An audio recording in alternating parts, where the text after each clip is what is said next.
ఒకసారి కానీ మనం చూస్తే అధ్యక్ష ఆంధ్ర రాష్ట్రంలో కేజీపీవీలో రిజల్ట్స్ కానివ్వండి, అడ్మిషన్స్ కానివ్వండి, ఏ రాష్ట్రంలో లేని విధంగా మనం చేయగలుగుతున్నాం అధ్యక్ష.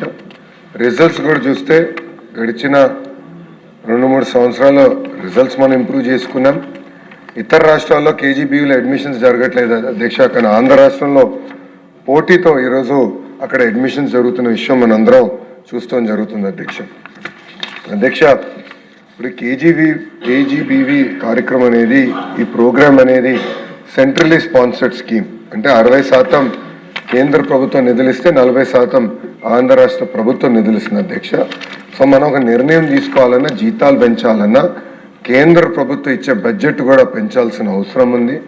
ఇంత ముందలే అంటే 3 రోజుల క్రితమే ఇలాంటి ప్రశ్న వచ్చినప్పుడు నేను చాలా స్పష్టంగా చెప్పాను. కేంద్ర ప్రభుత్వంతో మేము సంప్రదింపులు చేస్తున్నాం.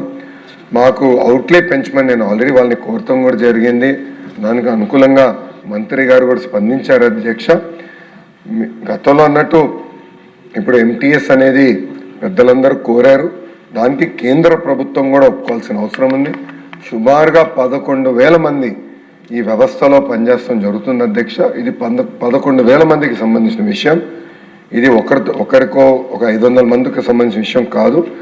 సో ఆర్థికంగా మన కేంద్ర ప్రభుత్వంతో సంప్రదింపులు చేసిన తర్వాత, వాళ్ళు ఒప్పుకున్న తర్వాతనే మనం ఇది అమలు చేయగలుగుతున్నాం.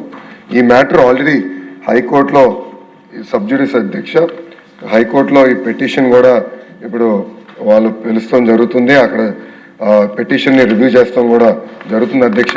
ఈ పిఏబి కేంద్ర ప్రభుత్వం అప్రూవ్ చేసిన తర్వాత తప్పనిసరిగా జీతాలు పెంచే బాధ్యత మేము తీసుకుంటాం అధ్యక్ష. అంతేకాకుండా అధ్యక్ష, గౌరవ సభ్యులు ఒక విషయం తెలియజేయదలుచుకున్నాను. 100% రిజల్ట్స్ బాగా వస్తున్నాయి. వాళ్ళ జీతాలు పెంచాల్సిన బాధ్యత అటు కేంద్ర ప్రభుత్వం పైన, ఇటు రాష్ట్ర ప్రభుత్వం పైన ఉంది. దాంట్లో ఎలాంటి సందేహం లేదు. అది చెప్తూ నేను గౌరవ సభ్యులకు తెలియజేసేది ఏంటంటే, ఇతర రాష్ట్రాలతో పోల్చితే మన రాష్ట్రంలోనే ఎక్కువ జీతాలు చెల్లిస్తాం జరుగుతుంది అధ్యక్ష. ఆల్రెడీ ఇతర రాష్ట్రాల కన్నా మనం ఎక్కువ ఇస్తున్నాం. చేయాల్సిన అవసరం ఉంది. నాకు ఇది అవగాహన ఉంది. గౌరవ సభ్యులు కూడా నన్ను కలుస్తాం జరిగింది. అందుకే నేను ధర్మేంద్ర ప్రధాన్ గారు కలిసినప్పుడు మాకు బడ్జెట్ పెంచమని నేను కోరటం కూడా జరిగింది అధ్యక్ష. అది తప్పనిసరిగా మేము ఫాలోఅప్ చేస్తాను గౌరవ సభ్యులు తెలియజేస్తున్నా. అంతేకాకుండా డిఎస్సి గురించి గౌరవ సభ్యులు ప్రస్తావించారు అధ్యక్ష. గత సంవత్సరంలోనే 16,000 మంది ఉపాధ్యాయుల్ని మనం నియమిస్తాం జరిగింది.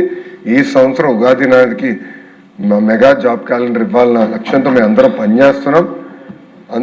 చెప్తాను చాలా తేలికైంది అధ్యక్ష. వర్టికల్ హారిజాంటల్ రిజర్వేషన్ చేయాల్సిన అవసరం ఉంది. ఇప్పుడు మళ్ళీ జోనల్ రీనోటిఫికేషన్, ప్రెసిడెన్షియల్ ఆర్డర్ వచ్చింది, రీనోటిఫికేషన్ చేయాల్సిన అవసరం ఉంది. మొత్తం అన్ని డిపార్ట్మెంట్లు కలిసికట్టుగా పనిచేస్తున్నాం. ఉగాదికి మళ్ళీ మేము జాబ్ క్యాలెండర్ విడుదల చేస్తాం. దాంట్లో ఉపాధ్యాయుల పోస్టులు కూడా ఉంటాయని గౌరవ సభ్యులు తెలియజేస్తున్నాం.